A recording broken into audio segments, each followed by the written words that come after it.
Now, I touched point on Dr. John Ott in the first part of this series, and I wanted to recommend his book, Light and Healing. Another book that I want to also recommend, and I'll leave links to these down in the description for you, is the one from Dr. Jack Cruz, and this is the Epipaleo RX. We're going to break these down into 4 areas and how light is going to give you the best circadian health.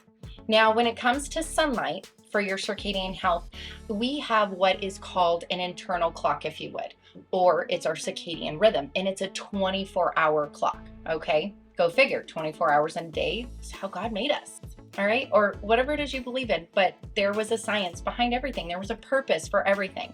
There are our cycles of cortisol, and then there's our cycles of melatonin. Now, what they do is that we want to have a daily dance between these 2 hormones. And what happens is that when you go outside and you see that sunrise, wherever you're at, no matter if it's rainy or cloudy or whatever it is, you go out there, you're going to get that signal to stop making melatonin, and your cortisol is going to rise. Your melatonin is going to go down. Then throughout the day, your cortisol is going to start naturally declining while your melatonin starts to rise. So they're just kind of doing this dance together if you are in an appropriate optimal circadian health cycle, and that is going out and getting your light breaks. Now, again, these are your master hormones in your circadian health. Now, another hormone you probably didn't know about, because not many modern doctors talk about it, is your leptin. Now, your leptin is the hormone that is like the grand conductor of your food intake. And there's some fancy words that the National Library of Medicine that I was researching gives it. It's letting us know that there are neuropeptides that are involved in this. And so it's letting us know when we're hungry or when we're not hungry, when we're full. Okay. And some of us don't have those receptors. We eat and then we feel like, oh my gosh, I overate. I feel horrible. I feel sick. Now, there's also that word insulin. Now, we all know what insulin is, and that is what stimulates the leptin secretion.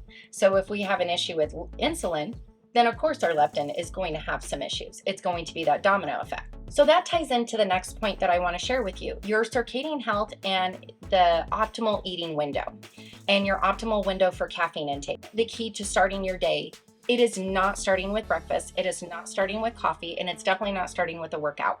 And I'll explain that in just a moment. You need to go outside, bare feet on the ground, eyes looking at the sunrise. And yeah, don't look right at the sun, of course, but you're looking at the sky, you're seeing the beautiful colors come in, and it only takes like maybe 1 to 2 minutes. If you can stay out longer, great, I would recommend that. I try to get at least 10-15 minutes every morning.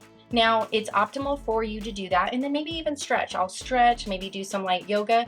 You don't want to have a drastic spike in your cortisol, because that's going to cause your body to be overly stressed. And that's what happens if you drink coffee or if you have a high intensity workout. You are stressing your body out first thing in the morning, and that's not setting you up for a healthy circadian day. Now, another thing is you want to drink your structured water. And I have my Mountain Valley spring water, and what I'll do is I'll fill it up with filtered water, and I'll put it outside in the sun for maybe 3-4 hours, and I'll rotate. I have like 10 bottles, and I have big glass jars as well. And these are not treated like our windows are to block UV light. This is full spectrum water that's been out in the sun since 6 this morning, and it's 2 o'clock now. And I will use what is called my analemma wand, and I'll stir it and add my ketone. Now, the ketone are those amazing electrolytes and trace minerals that are just absolutely vital to your health and to keep your easy water, your H3O, moving so your mitochondria can move freely and flow and give you the energy you need. When you deplete your easy water, you feel kind of sluggish, you're slow, your mitochondria is not working optimally. Going into your eating now, you've already had sunrise, you've had your water, you had a light stretch. Now let's talk about eating. You want to eat within 30 to 60 minute window of waking up. You just don't want to throw together like a peanut butter and jelly sandwich or just some oatmeal, or you make a protein shake. Do not drink your breakfast. You need to have a high protein, high fat breakfast. And what I mean by that, like bacon and eggs and some avocado, maybe on a carb chopper, or if you like regular tortillas, if you're not gluten free. Again, once you're done making your breakfast, try to go eat it outside in the sunlight. Your food needs light too. And if you can't, try and sit by a window that's open like mine. I have mine open probably almost a foot. I have them open all the time. This is where I'll eat. If I need to be inside with my son, if he doesn't want to go outside, then I am as close as I can to the light. So then after breakfast, I come inside and I still have like a 30-40 minute window before I can have any coffee. And so I'll go and maybe start my day, check my email, start working on a couple of things for the business, and I will turn my infrared on that is right next to my computer. Now, I also have iris protection on my computer, so I'm automatically already blocking those toxic blue lights that are on my screen. And I do also have my Raw Optics Pop daytime glasses that are blue blockers as well, and they're absolutely amazing. But I make sure that I get that good infrared light because that is just so good for inflammation, for digestion, because that light penetrates anywhere from 10 to 22 millimeters into your skin. And that is what your mitochondria love.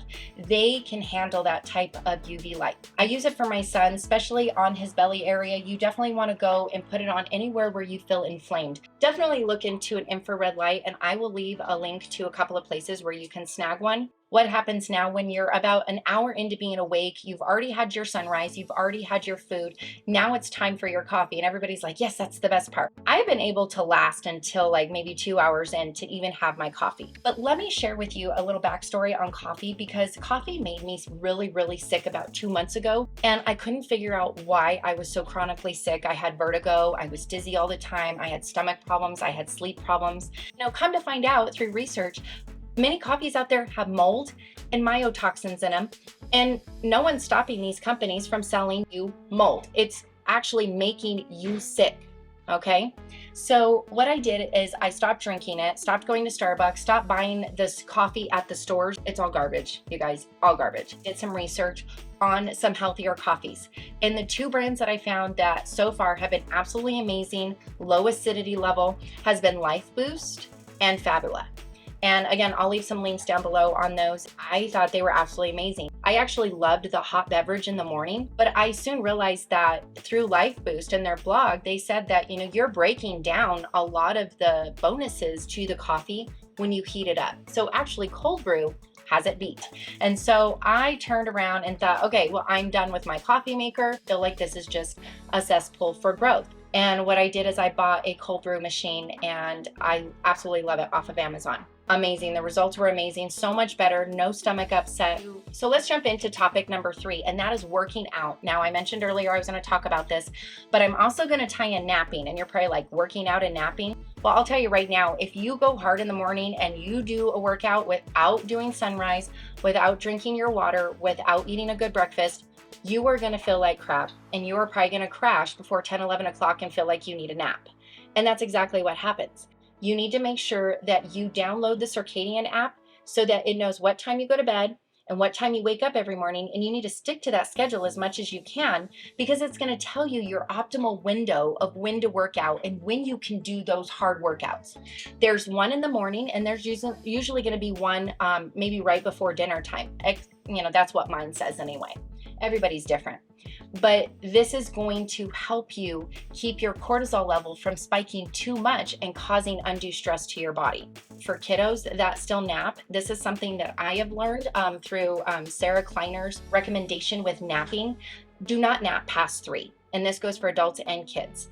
And don't nap for more than 45 minutes. You put a timer on, don't forget, wake up, move around, go get a light break, drink some water. And I noticed that my son, my 3-year-old, when he would go to sleep past 3 o'clock and sleep 3 or 4 hours, he'd wake up at like 6 o'clock. He's going to be all messed up when I'm trying to go to bed at 8 or 9 o'clock at night.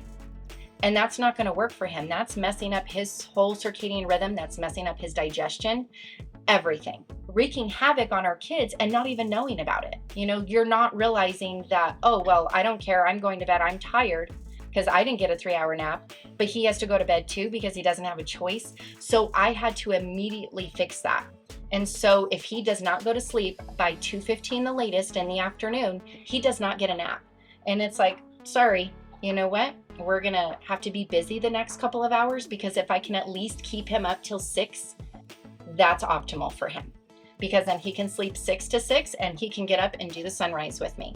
And that for me is so good for him and so good for me, because our circadian rhythms match up really well, because at his age, he does need a little bit more sleep than I do. If your toddler does need to nap, make sure they do fall asleep well before the 3 o'clock hour, and they have at least 3 to 4 more hours of wake time so that they can digest their dinner and they can get some ample light before they go and start winding down for their evening. With light, it's just absolutely fascinating how light is so valuable to our circadian health, and maybe even give you some more reasons to dig a little bit deeper and enjoy studying this topic of circadian health and how we can biohack and really utilize the sun to heal our bodies. In the upcoming video, I'm going to be sharing my personal journey and the research that I've been studying in regards to kids' circadian health. Be sure to hit that like button and subscribe today. And until then, my friends, stay grounded.